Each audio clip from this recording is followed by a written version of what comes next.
बिस्मिल्लाहिर्रहमानिर्रहीम। आज हम पढ़ेंगे addition and subtraction of matrices.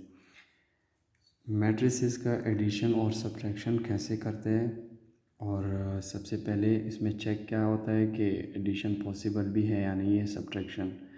Simple real number में तो हमें पता है, बस डायरेक्ट एक नंबर दूसरे नंबर के साथ ऐड कर लिया, सब्ट्रैक्ट कर ले। लेकिन मैट्रिसेस में ऐसा नहीं होता। मैट्रिसेस में सबसे इम्पॉर्टेंट जो है वो है मैट्रिसेस का ऑर्डर। सेम ऑर्डर वाले आपस में ऐड और सब्ट्रैक्ट हो सकते हैं मैट्रिसेस। इसके अलावा अगर ऑर्डर इनका डिफरेंट है, फॉर एग्जांपल दो मैट्रिक्स है, एक का ऑर्डर 2/2 मैट्रिक्स है, दूसरे का 2/1 है या 1/2 है, तो वो आपस में ऐड सब्ट्रैक्ट नहीं हो सकते। तो एडिशन और सब्ट्रैक्शन के लिए मैट्रिसेस का ऑर्डर सेम होना चाहिए। फॉर एग्जांपल मैं एडिशन के केस के लिए एक एग्जांपल लेता हूँ। एक मैट्रिक्स है ए 1 2 3 4, और दूसरा मैट्रिक्स है हमारे पास मैट्रिक्स बी 3 5 7 1। अच्छा, ये दो मैट्रिक्स है आपके सामने। इसका ऑर्डर क्या है? 2/2, 2 रो है 2 कॉलम, तो 2/2 इसका ऑर्डर बन गया। और इसका ऑर्डर क्या हमारे पास 2/2। सेम ऑर्डर वाले हमेशा ऐड और सब्ट्रैक्ट हो सकते हैं। डिफरेंट ऑर्डर हो तो ऐड और सब्ट्रैक्ट नहीं हो सकते। अच्छा, मैं अगर ऐड करना चाहूँ ये दो मैट्रिक्स, तो ए प्लस बी मैट्रिक्स कैसे ऐड होंगे? 1 2 3 4 प्लस 3 5 7 1। सिंपल एडिशन है, कॉरेस्पॉन्डिंग एलिमेंट आपस में ऐड हो जाएंगे। अब देखिए 1 के कॉरेस्पॉन्डिंग क्या है इस मैट्रिक्स में? बी मैट्रिक्स में 3 है, 2 के कॉरेस्पॉन्डिंग 5, 3 एंड 7, 4 एंड 1, ये आपस में ऐड हो जाएंगे। 1 + 3 2 + 5 3 + 7 एंड 4 + 1। इसका रिजल्ट क्या बनता है?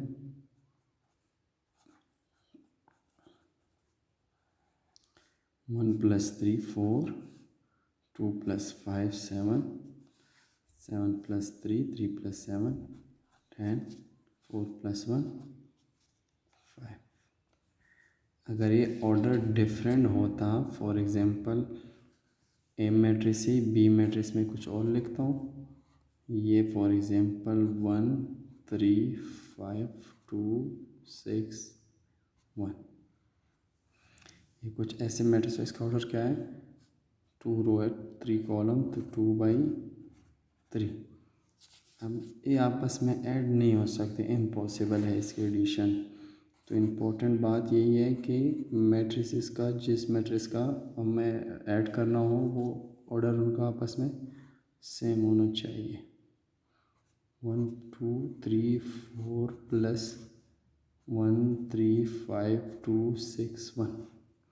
अब देखिए 1 के कॉरस्पॉन्डिंग 1, 2 के कॉरस्पॉन्डिंग अब 3 करे या 5 करे, तो ऐसे पॉसिबल नहीं है। इसका मल्टीप्लिकेशन नॉट पॉसिबल है। एडिशन, सॉरी, इसकी एडिशन पॉसिबल नहीं है। अच्छा, सब्ट्रैक्शन का कोई एक एग्जांपल लेते हैं। सब्ट्रैक्शन के लिए भी सेम एडिशन वाला ही मेथड है, मतलब वहाँ पे ऐड करते, यहाँ पे सब्ट्रैक्ट हो जाएगा, माइनस हो जाएगा। ऑर्डर सेम होना चाहिए। फॉर एग्जांपल ए मैट्रिक्स है हमारे पास 3 8 4 6, और बी मैट्रिक्स है 2 5 1 3। अच्छा, अगर इनको सब्ट्रैक्ट करें सेम एज इट इज़, जिस तरह एडिशन वाला किया है, सब्ट्रैक्शन में भी ऐसे ही होता है, बस सिर्फ सब्ट्रैक्ट करना है। बाकी कॉरेस्पॉन्डिंग एलिमेंट आपस में सब्ट्रैक्ट हो जाएंगे। ठीक है, 3 के कॉरेस्पॉन्डिंग 2 है, तो 3 - 2 बन जाएगा। 8 के कॉरेस्पॉन्डिंग 5 है, 8 - 5। इसी तरह 4 - 1 and 6 minus 3. 3 minus 2, 8 minus 5, 4 minus 1 and 6 minus 3. इसका रिजल्ट क्या बन जाएगा? a minus B, 3 minus 2 1, 8 minus 5 3, 4 minus 1 3, 6 minus 3 3. इसका रिजल्ट हो जाएगा. अगर इनका ऑर्डर डिफरेंट होता फिर ये पॉसिबल नहीं बन जाता है. अच्छा, नेक्स्ट हमारे पास आते हैं multiplication of a matric. Multiplication of a matrix by real number. अच्छा, रियल नंबर को कैसे मल्टीप्लाइड करते हैं मैट्रिक्स के साथ? सिंपल रियल नंबर आपस में तो हमें मल्टीप्लिकेशन आता है, लेकिन मैट्रिक्स के साथ कैसे कर लेते हैं, इसमें कोई मुश्किल नहीं है. जो एलिमेंट हो मैट्रिक्स में वो उस रियल नंबर के साथ मल्टीप्लाइड होते हैं.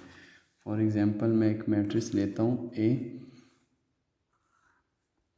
4 0 1 -9 और कोई भी रियल नंबर स्केलर वैल्यू लेता हूँ 2. अब 2 के साथ ये मल्टीप्लाइड कैसे होता है? तो मैं सबसे पहले लिखूँगा कि 2a इक्वल टू मल्टीप्लाइड हो जाएगा 4 0 1 -9. उसके रिज़ल्ट में क्या आ जाएगा? ये मल्टीप्लाइड कैसे होता है? 2 पहले 4 के साथ मल्टीप्लाइड होगा, फिर 0 के साथ, फिर 1 के साथ. हर जो एलिमेंट है हर किसी के साथ ये 2 मल्टीप्लाइड हो जाएगा. 2 मल्टीप्लाइड 4, 2 मल्टीप्लाइड 0, 2 मल्टीप्लाइड 1, 2 मल्टीप्लाइड -9. अच्छा, तो ये इसका रिज़ल्ट क्या बन जाएगा? 2 multiplied 4 8, 2 multiplied 0, anything multiplied with 0 0 result आता है. 2 मल्टीप्लाइड 1 2 एंड 2 मल्टीप्लाइड -9 है तो ये -18. और इस चीज़ को ये जो वैल्यू हम स्केलर मल्टीप्लिकेशन भी कहते हैं कि मैट्रिक्स के साथ कोई स्केलर वैल्यू मल्टीप्लाइड हो तो हम इसको स्केलर मल्टीप्लिकेशन कहते हैं. अच्छा, नेक्स्ट है हमारे पास कम्यूटेटिव लॉ अंडर एडिशन. अच्छा, मैट्रिसेस के केस में कम्यूटेटिव लॉ पहले थोड़ा सा समझ लेते हैं. कम्यूटेटिव लॉ, अगर फॉर एग्जांपल मेरे पास 2 नंबर है, मैं पहले रियल नंबर में समझा लेता हूँ.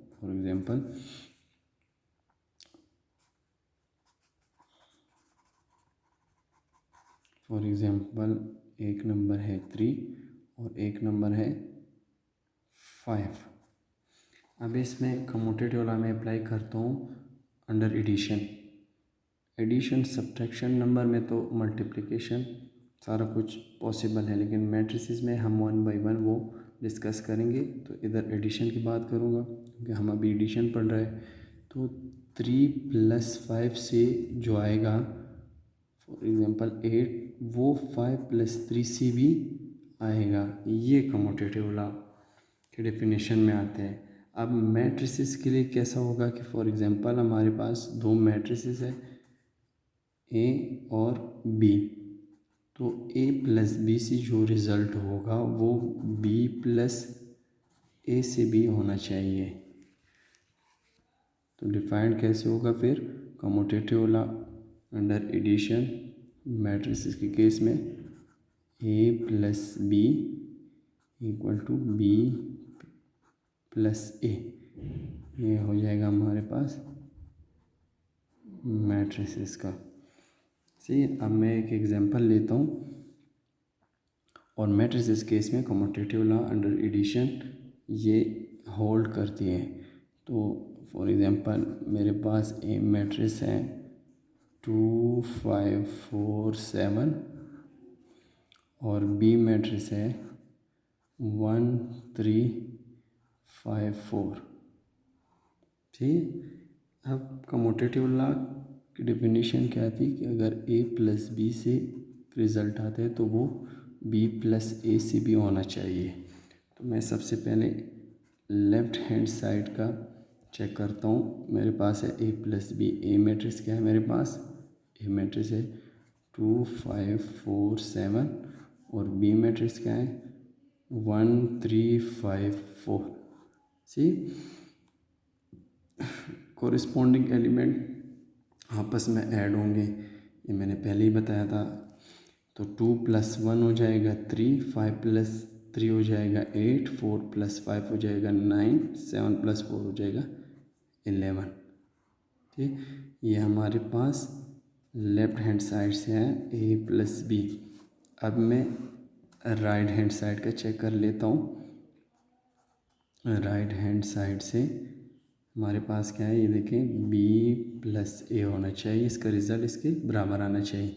तो b मैट्रिक्स मेरे पास क्या है 1 3 5 4 प्लस a मैट्रिक्स क्या है 2 5 4 7। तो कॉरिस्पॉन्डिंग एलिमेंट आपस में ऐड कर लिए, 1 + 2 ये हो जाएगा 3, 3 + 5 8, 5 + 4 9, 4 + 7 11। ये रिज़ल्ट क्या b + a से हमारे पास बना। अब मैं कंपेयर करता हूँ a + b से जो रिज़ल्ट आया था 3 और b + a से जो रिज़ल्ट आया 3, 8 8 सारे एलिमेंट इक्वल है। तो ये क्या शो कर दिया कि कम्यूटेटिव लॉ जो है मैट्रिसेस के केस में वो अंडर एडिशन कम्यूटेटिव लॉ है, सब्ट्रैक्शन भी हो सकता है, ऐसे अंडर एडिशन ये होल्ड करती है। तो ये प्रूफ हो गया कि a + b से जो रिज़ल्ट आएगा वो b + a से भी आएगा। अच्छा, नेक्स्ट है हमारे पास एसोसिएटिव लॉ अंडर एडिशन। अच्छा, एसोसिएटिव लॉ पहले ये समझ लेते हैं। एसोसिएटिव लॉ जो है वो कम्यूटेटिव, तो इससे पहले मैंने पढ़ा है वो 2 टर्म के बीच होता है, ये एसोसिएटिव जो होता है ये 3 टर्म के बीच में होता है। फॉर एग्जांपल मैं कोई 3 रियल नंबर लेता हूँ। फर्स्ट जो है हमारे पास फॉर एग्जांपल मैं कहता हूँ 3, सेकंड 5 एंड थर्ड 2। ठीक है, अब मैं इसको नाम देता हूँ a, इसको नाम देता हूँ b और c हमारे पास 2 बन जाएगा। तो a + b + c, अगर मैं इसमें फर्स्ट में a b + c पहले ऐड कर लूँ बाद में a ऐड कर लूँ, ये हमेशा इक्वल होगा। ये एसोसिएटिव लॉ के डेफिनेशन के मुताबिक बता रहा हूँ, ये इक्वल होगा a + b + c इक्वल होगा पहली फर्स्ट 2 टर्म ऐड कर ले फिर नेक्स्ट थर्ड टर्म ऐड कर ले, ये आपस में इक्वल रिज़ल्ट दे देगा। अगर फर्स्ट में ये दोनों मतलब second and third term add करता हूँ फिर फर्स्ट टर्म ऐड करता हूँ, ये हमेशा इक्वल होगा फर्स्ट 2 टर्म ऐड करके फिर थर्ड ऐड करके, ये इसकी इक्वल होगा। फॉर एग्जांपल मैं इधर ए हमारे पास 3 है, ये 5 है, ये 2 है, और ये ए हमारे पास 3 है और ये बी जो है 5 है और ये 2 है। तो फर्स्ट में ये दोनों ऐड करता हूँ क्योंकि ब्रैकेट इन दोनों पे है अकॉर्डिंग टू द बोर्ड मास। ये क्या आ जाएगा 2 + 5, 5 + 2 7 और 7 + 3 10। तो नेक्स्ट राइट हैंड साइड पे first and second term add करेंगे तो ये 5 + 3 या 3 + 5 8, 8 + 2 10। इससे भी रियल नंबर में भी ये होल्ड करती है। लेकिन मैट्रिसेस पढ़ रहे हैं तो मैट्रिसेस के केस में भी ये पॉसिबल है, मैट्रिसेस के केस में भी ये होल्ड करती है अंडर एडिशन। फॉर एग्जांपल मैं 3 मैट्रिसेस सपोज कर लेता हूँ 1 2 3 4 2/2 ऑर्डर का। बी मैट्रिक्स हो जाएगा 2 3 5 1, सही है, और सी मैट्रिक्स हो जाएगा 4 5 6 2, सही है। अब देखें एसोसिएटिव लॉ के डेफिनेशन के मुताबिक मैं लिख लेता हूँ a + b + c। अगर मैं first second and third term add करूँ फिर फर्स्ट टर्म के साथ ऐड करूँ, ये हमेशा इक्वल होगा। a + b करें पहले फिर c के साथ कर लें। अब मैं ट्राई करता हूँ, सबसे पहले मैं लेफ़्ट हैंड साइड लेता हूँ। लेफ़्ट हैंड साइड में a मैट्रिक्स हमारे पास क्या है 1 2 3 4 ब्रैकेट, b मैट्रिक्स क्या है हमारे पास 2 3 5 1 और c मैट्रिक्स है 4 5 6 2।